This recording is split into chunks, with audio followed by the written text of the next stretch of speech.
First, giving honor to God, who is the head of my life, and who all blessings flow. That's right.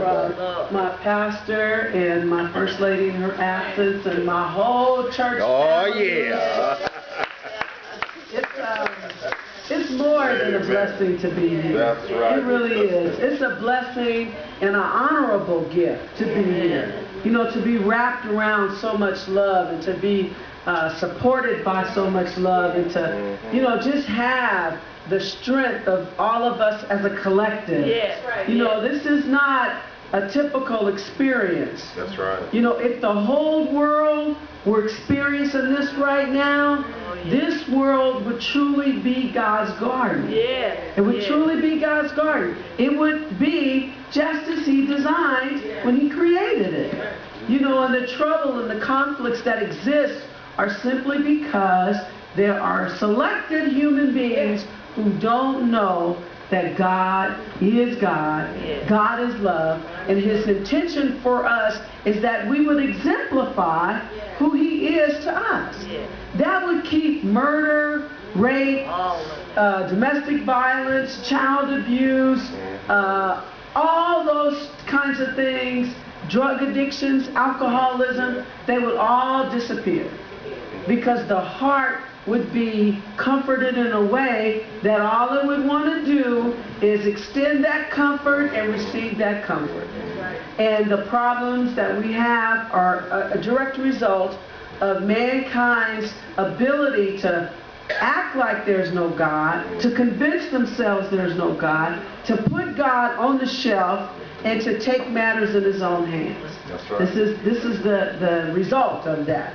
So I wish I could sing. That's what I really wish I could do. Go ahead and sing. I can't. But if I could, I would sing, y'all know my favorite song, Jesus, Keep Me Near the Cross. And when you guys were singing this morning, I was feeling, I said, now see, if I could sing when it's my turn, I would just sing, because that song, growing up in the church and experiencing life as a little girl in the church surrounded by the same kind of love I have here, when they would sing that song, I used to see my mother and other mothers would start to cry. And I understand now, like Pastor was saying this morning, being able to release those feelings, being able to release those emotions. And I understood when, in the song when it says, till my raptured soul, you know, till that particular problem that has me burdened down has moved on and made way for yet more life, but until I feel the rapture of that experience moving on, till my raptured soul shall find rest. I find rest when I give my problems, both mothers said it, when I take it to the Lord and I leave it.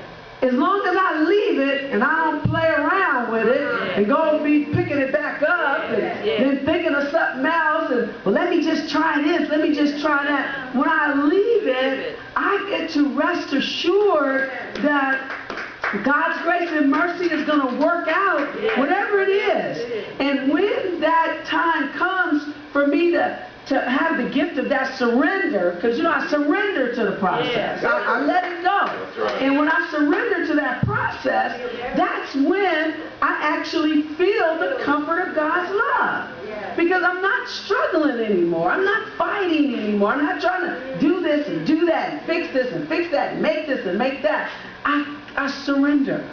And when I surrender, that's when the love and the grace and the mercy and the power and the gift of God's love steps in and moves me. Doesn't change the situation, really. You know, very few things have to really go away for me to get better. What really has to happen is that I have to surrender to a power greater than my own. I choose to call it God, who has a son named Jesus, who came to die for me. There's a process, and the Holy Trinity, that blessed Trinity, was designed for my betterment. God don't have to know about the Trinity. It's His. It's not. It wasn't created for Him just to be big old God. It was created so mankind mankind would not have to do the kind of damage and cause the kind of problems that mankind causes by not having the gift, not acknowledging the gift of the Trinity, not acknowledging the love and the grace and the power and the mercy that operates for me in my behalf. My only requirement is to surrender to it. That's the only requirement, is to let go, to let God, to sit down somewhere, to cross my, I think Aretha said it in one of her songs, fold my arms and look up to heaven and say yes. Fold my arms, cross my legs and look up to heaven and just say yes. Just say yes. Yes to whatever it is.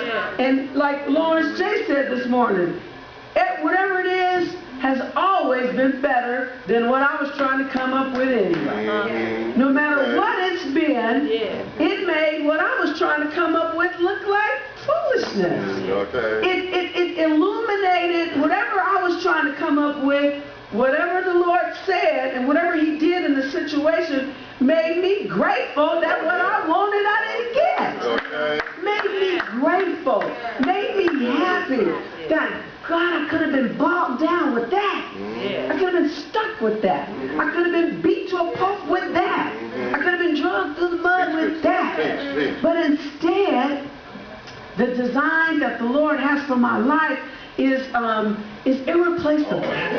Drugs, alcohol, shopping, gambling, eating, lust, none of it outdoes the love, the design that the Lord has for my life. And I'm a witness, and I've tried them all. I ain't talking about what somebody told me or what I read about. I've had experiences in every area, and the end result was the same. I was begging God to not let me continue to suffer in that mess and in that foolishness.